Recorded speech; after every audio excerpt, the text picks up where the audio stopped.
You can drink water from a cactus. Any liquid inside a cactus will be highly acidic and likely to cause nausea and diarrhea, further dehydrating you. The notable exceptions to this rule are the prickly pear and one species of barrel cactus, the fishhook barrel. While both of these plants are fairly unpleasant to eat raw, they have less concentrated levels of the detrimental chemicals and could give you a bit of hydration in a pinch.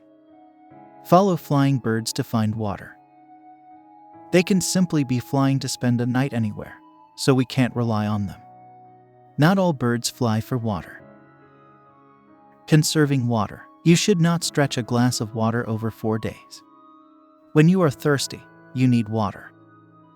I've heard people die of dehydration while still having water because they tried to conserve it.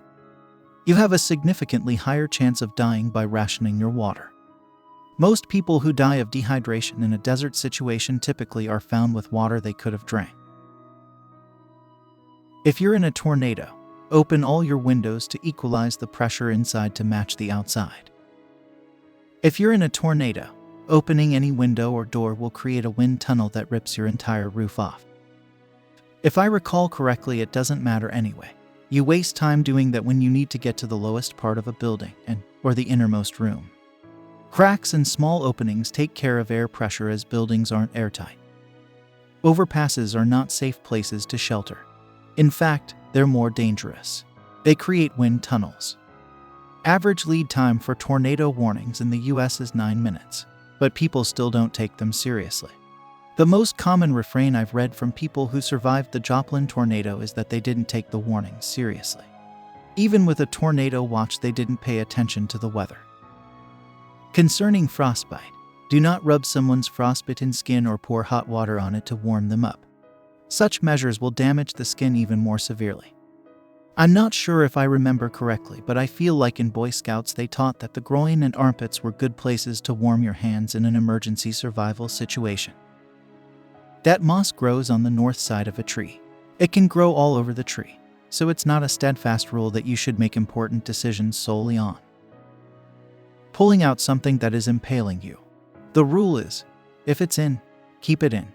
If it's out, keep it out, until you can get help. Here are a few popular and false myths of avalanches. That they strike at random.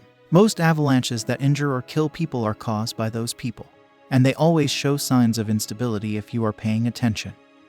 The problem is that there are lots of false positives, where the signs are there.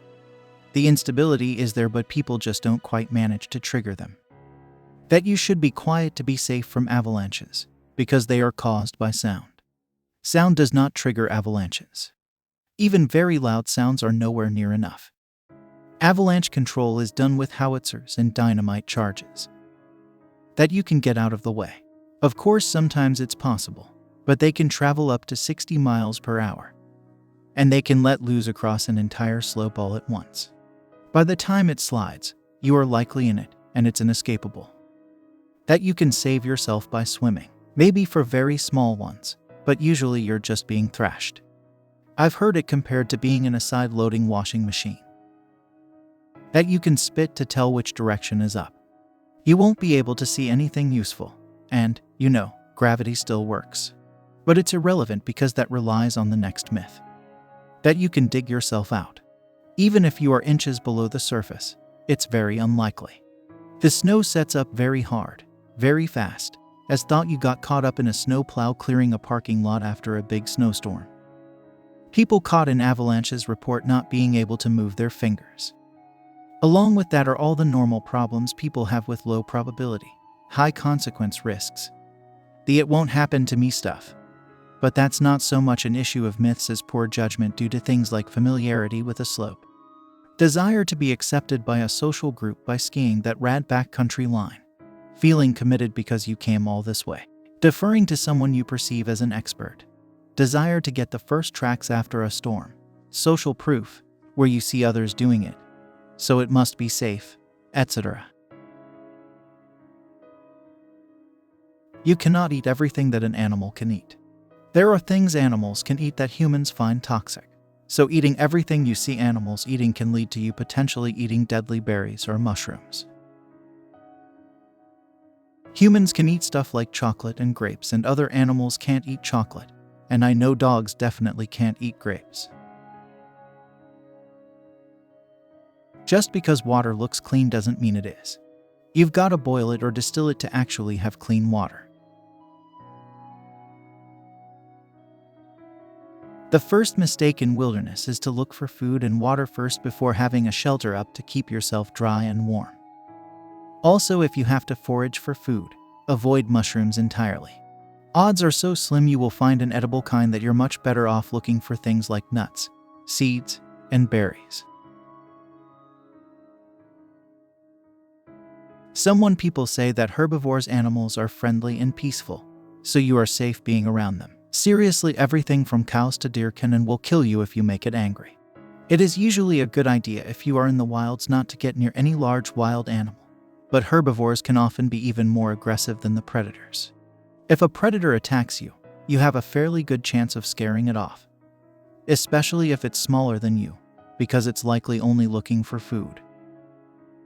My sister works with animal behavior and training, and she put it once that a predator is hungry and is looking to eat so it doesn't die. It's not going to die when it can go eat something else. A herbivore also wants to live, and it wants to kill because it must kill to stay alive.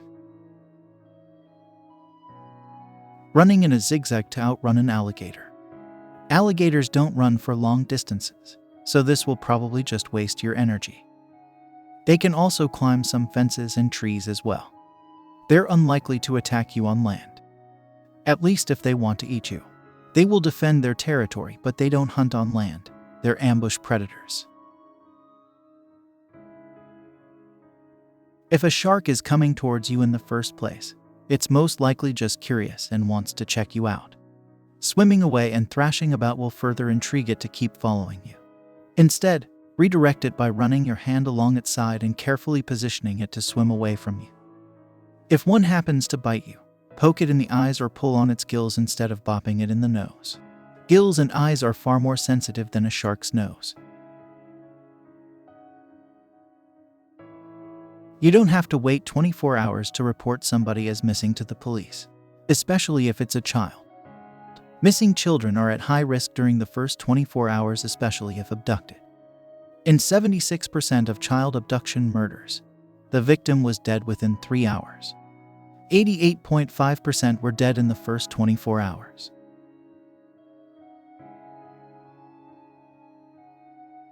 The rubber tires on a vehicle will insulate you from ground and protect you from lightning. Lightning doesn't stop for two of rubber, though the car will act like a Faraday cage and protect you from the electrical current unless you're in a convertible, a motorbike, or any other vehicle that doesn't cover you in all directions. Also, don't lay down on the ground during a thunderstorm. You increase the risk of being shocked by a ground current, which can be pretty dangerous. Another thing, don't take shelter under a tree or a gazebo. They can explode or light on fire when struck. People often think that getting to safety or getting out of a vehicle or traffic after a crash is a good idea. If you're ever involved in a severe wreck and you suffer any damage to your body, it's very important not to move. If you can do so, to call 911. But as far as moving any limb, don't readjust your body to get more comfortable. You can cause broken bones you may have suffered to start cutting or puncturing your skin or insides, which could cause you to start bleeding internally. Snake bite or other venomous bites. Never panic and run like crazy to find help. Running and panicking will make your heart beat faster, which pumps blood easier. This spreads the venom through your system faster. There's the infamous one about peeing on a jellyfish sting.